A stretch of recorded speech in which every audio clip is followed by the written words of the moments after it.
ಇತ್ತೀಚೆಗೆ ನಿಧನರಾದ ನಟ ದಿಲೀಪ್ ರಾಜ್ ಅವರಿಗೆ ಕರ್ನಾಟಕ ಟೆಲಿವಿಷನ್ ಪ್ರೊಡ್ಯೂಸರ್ ಅಸೋಸಿಯೇಷನ್ ವತಿಯಿಂದ ನುಡಿ ನಮನ ಸಲ್ಲಿಸಲಾಯಿತು.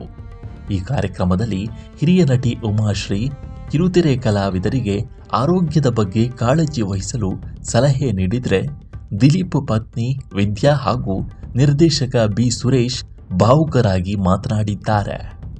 ಹೌದು, ಇತ್ತೀಚೆಗಷ್ಟೇ ಹೃದಯಾಘಾತದಿಂದ ಮೃತಪಟ್ಟ ನಟ, ನಿರ್ದೇಶಕ ಹಾಗೂ ನಿರ್ಮಾಪಕ ದಿಲೀಪ್ ರಾಜ್ ಅವರಿಗೆ ಕರ್ನಾಟಕ ಟೆಲಿವಿಷನ್ ಪ್ರೊಡ್ಯೂಸರ್ ಅಸೋಸಿಯೇಷನ್ ವತಿಯಿಂದ ನುಡಿ ನಮನ ಸಲ್ಲಿಸಲಾಗಿದೆ.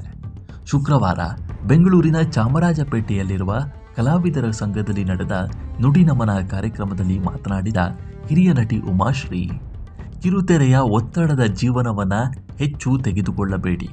ಸಾಧ್ಯವಾದಷ್ಟು ಒತ್ತಡದ ಜೀವನದಿಂದ ದೂರ ಇದ್ದು ಆರೋಗ್ಯದ ಕಡೆಗೂ ಗಮನ ಕೊಡಿ. ನನಗಿಂತ ಚಿಕ್ಕವರು ನನ್ನ ಕಣ್ಣ ಮುಂದೆ ಹೀಗೆ ಅಕಾಲಿಕವಾಗಿ ನಿಧನರಾಗುತ್ತಿರುವುದನ್ನು ನೋಡಿದಾಗ ಮನಸ್ಸಿಗೆ ತುಂಬ ಸಂಕಟವಾಗುತ್ತೆ. ನನ್ನ ಮಕ್ಕಳ ವಯಸ್ಸಿನವರ ನಮನ ಕಾರ್ಯಕ್ರಮಕ್ಕೆ ನಾನೇ ಬರೋದು ಅಂದರೆ ತುಂಬ ನೋವಾಗುತ್ತೆ. ಇಂಥ ಘಟನೆಗಳು ಮುಂದೆ ನಡೆಯದಿರಲಿ. ಒತ್ತಡದ ಜೀವನಕ್ಕಿಂತ ಆರೋಗ್ಯವಂತ ಜೀವನ ಮುಖ್ಯ ಅಂತ ತಿಳಿಸಿದರು. ನಟ, ನಿರ್ದೇಶಕ ಬಿ ಸುರೇಶ್ ಮಾತನಾಡಿ, ಕಿರುತೆರೆಯಲ್ಲಿ ಕರ್ನಾಟಕ ಟೆಲಿವಿಷನ್ ಪ್ರೊಡ್ಯೂಸರ್ ಅಸೋಸಿಯೇಷನ್ ಹುಟ್ಟು ಹಾಕಿದ್ದೆ ದಿಲೀಪ್ ರಾಜ್ ಹಾಗೂ ಅವರ ಪತ್ನಿ ವಿದ್ಯಾ ಅವರು. ಈಗ ಅವರೇ ಶುರು ಮಾಡಿಸಿದ ಸಂಘವೇ ದಿಲೀಪ್ ರಾಜ್ ಅವರಿಗೆ ನುಡಿ ನಮನ ಸಲ್ಲಿಸುವಂತಾಗಿರೋದು ತುಂಬದ ದುಃಖದ ಸಂಗತಿ. ಕಿರುತೆರೆ ನಿರ್ಮಾಪಕರ ಸಂಘ ದಿಲೀಪ್ ರಾಜ್ ಕುಟುಂಬದ ಜೊತೆ ಇರುತ್ತೆ ಅಂತ ಹೇಳಿದರು. ಇನ್ನು ದಿಲೀಪ್ ರಾಜ್ ಪತ್ನಿ ವಿದ್ಯಾ ಅವರು ಮಾತನಾಡಿ, ನನಗೆ ಎಲ್ಲವನ್ನೂ ಕಲಿಸಿಕೊಟ್ಟು ನನ್ನ ಮುಂದೆ ಬಿಟ್ಟು ದಿಲೀಪ್ ಹೋಗಿಬಿಟ್ಟ. ಅವನಿಲ್ಲದೆ ನಾನು ಏನೂ ಮಾಡೋಕ್ಕೆ ಆಗ್ತಾ ಇಲ್ಲ.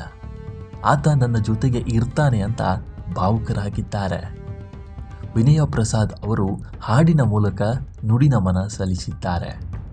ಕರ್ನಾಟಕ ಟೆಲಿವಿಷನ್ ಪ್ರೊಡ್ಯೂಸರ್ ಅಸೋಸಿಯೇಷನ್ ಅಧ್ಯಕ್ಷ, ಉಪಾಧ್ಯಕ್ಷ, ಕಾರ್ಯದರ್ಶಿ, ಜಂಟಿ ಕಾರ್ಯದರ್ಶಿ, ನಿರ್ಮಾಪಕರು, ಕಲರ್ಸ್ ಕನ್ನಡದ ಪ್ರೋಗ್ರಾಮಿಂಗ್ ಹೆಡ್, ಜಿ ವಾಹಿನಿಯ ಫ್ರಿಕ್ಷನ್ ಹೆಡ್ ಹಾಗೂ ಇನ್ನೂ ಹೆಚ್ಚು ಕಲಾವಿದರು ಮತ್ತು ತಂತ್ರಜ್ಞರು ಈ ಕಾರ್ಯಕ್ರಮದಲ್ಲಿ ಭಾಗಿಯಾಗಿದ್ದರು. ಕಾರ್ಯಕ್ರಮದ ಕೊನೆಯಲ್ಲಿ ಖ್ಯಾತ ಗಾಯಕ ವ್ಯಾಸರಾಜ್ ಮತ್ತು ಅವರ ತಂಡದವರು ದಿಲೀಪ್ ರಾಜ್ ಅವರಿಗೆ ನುಡಿ ನಮನವನ್ನು ಸಂಗೀತದ ಮೂಲಕ ಸಲ್ಲಿಸಿದ್ದಾರೆ. ದಿಲೀಪ್ ರಾಜ್ ಕಳೆದುಕೊಂಡು ಅದೆಷ್ಟೇ ದಿನವಾಗಿದ್ದರೂ ಆ ನೋವನ್ನು ಅವರ ಕುಟುಂಬಸ್ಥರು, ಸ್ನೇಹಿತರು ಮತ್ತು ಟೆಲಿವಿಷನ್ ಇಂಡಸ್ಟ್ರಿಯವರು ಇನ್ನೂ ಮರೆಯಲಾಗ್ತಿಲ್ಲ. ಹೀಗಾಗಿ ನುಡಿ ನಮನ ಸಲ್ಲಿಸಿದ್ದು ಎಲ್ಲರೂ ಈ ಕಾರ್ಯಕ್ರಮದಲ್ಲಿ ಭಾವುಕರಾಗಿದ್ದರು.